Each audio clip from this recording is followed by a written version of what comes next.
saudara-saudaraku yang saya kasih dalam Tuhan Yesus.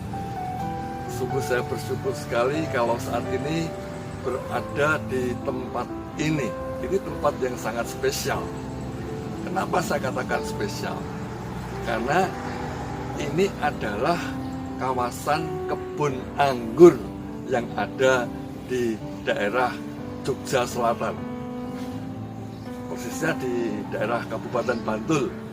Di sini ada sebuah kawasan kebun anggur, bisa saudara lihat ya. Ini kawasannya cukup luas, tempatnya juga enak.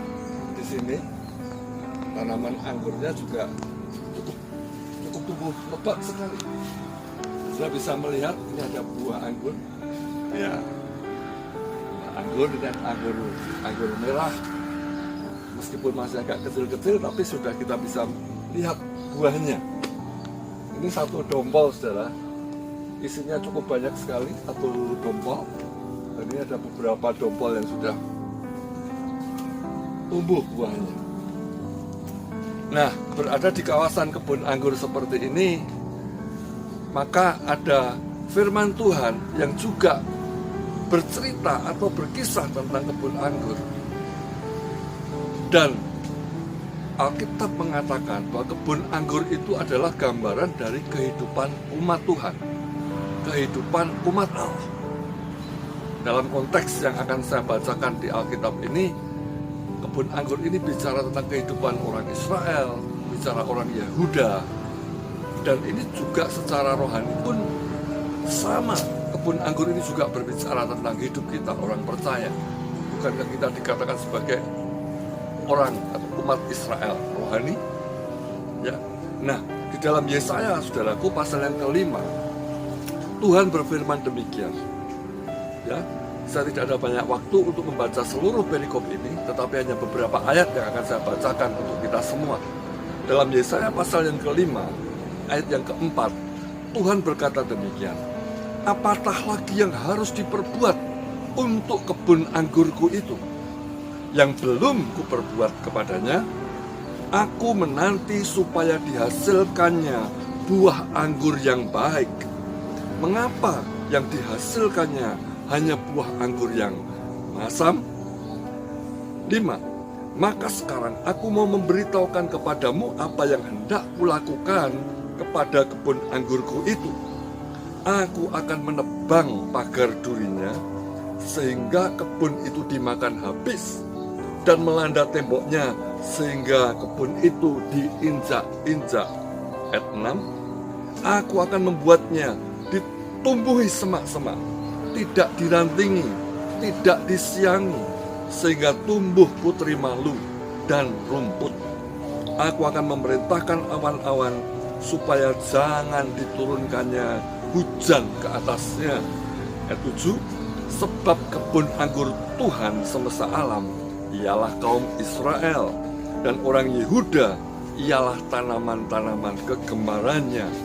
Dinantinya keadilan, tetapi hanya ada kelaliman. Dinantinya kebenaran, tetapi hanya ada keonaran. Demikianlah firman Tuhan untuk kita sekalian dalam kesempatan ini. Dan ini jelas sekali di bagian yang saya bacakan lewat Yesaya pasal yang kelima, dari ayat yang ke-4 sampai yang ke-7 tadi, jelas sekali ya, Tuhan sedang berbicara kepada umatnya. Tuhan sudah berbicara tentang umatnya, yaitu Israel, Yehuda, Yerusalem. Dan inilah juga yang sedang Tuhan lihat di antara kita sebagai umatnya pada masa sekarang.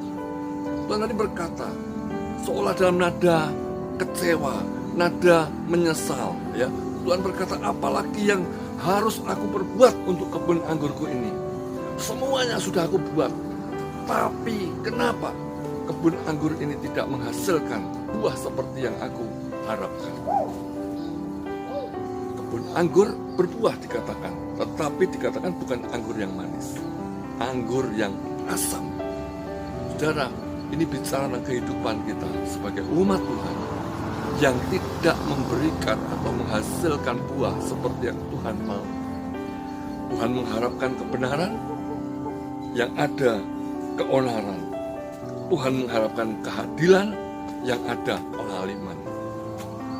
Ini hidup umat Tuhan yang membuat hati Tuhan sedih, yang membuat hati Tuhan susah.